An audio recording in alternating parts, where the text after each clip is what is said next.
दांडेकर पुलावर होणाऱ्या वाहतुकीच्या कोंडीतून नागरिक आणि दांडेकर पूल दोघेही आता मोकळा श्वास घेणार आहेत. दांडेकर पुलावरील लाल बहादूर शास्त्री पुतळ्याला लागून असलेल्या वर्तुळाचा आकार कमी करून त्या चौकाच्या सुशोभीकरणाचे काम सुरू करण्यात आले आहे. वाहतुकीची कोंडी ह्या मोठ्या प्रश्नाला नेहमीच तोंड देत असणाऱ्या दांडेकर पुलाच्या या भागाचे नूतनीकरण करण्यात येणार आहे. त्याचप्रमाणे या भागात सिग्नलची व्यवस्था करण्यात येणार आहे. या प्रभागाच्या नगरसेविका मनीषा घाटे यांनी हा चौक लवकरच वाहतूक कोंडी मुक्त होणार असल्याचे सांगितले. गेल्या अनेक वर्षांपासून या चौकात असणाऱ्या वर्तुळामुळे वाहतुकीला अडथळा निर्माण होत होता आणि या ठिकाणी अनेक अपघातांनाही नागरिकांना सामोरे जावे लागत होते. याची दखल घेऊन नगरसेविका मनीषा घाटे यांनी या चौकातील मोठ्या वर्तुळाचा आणि रस्ता दुभाजकाचा आकार कमी करण्याचे काम हाती घेतले असून हा चौक आता शिस्तबद्ध वाहतुकीचा होईल असे मत त्यांनी व्यक्त केले.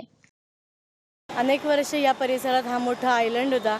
या आयलंडमुळे अनेक वेळा वाहतुकीची कोंडी व्हायची.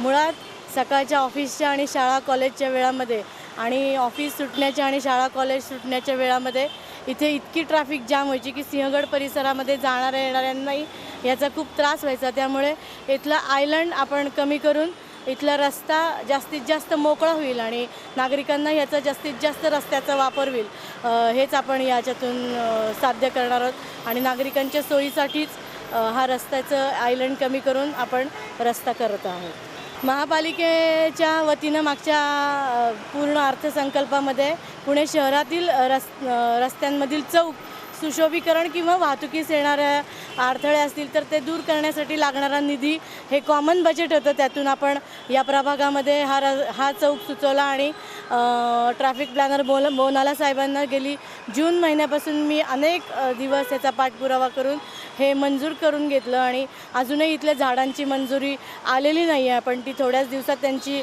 हरितची हे मीटिंग होऊन ती पूर्ण त्यांनी ते झाडांविषयी आपल्याला सूचना करतील. त्याप्रमाणे आपण त्या झाडांचाही अभ्यास करून कुठे शिफ्ट करता येतील किंवा त्या बदल्यात अजून किती झाडं लावता येतील ह्याचा आपण नक्कीच विचार करून हेही रस्ता मोकळा करून देऊन नागरिकांना याचा पूर्ण रस्त्याचा वापर होऊन कोंडी मुक्त करू.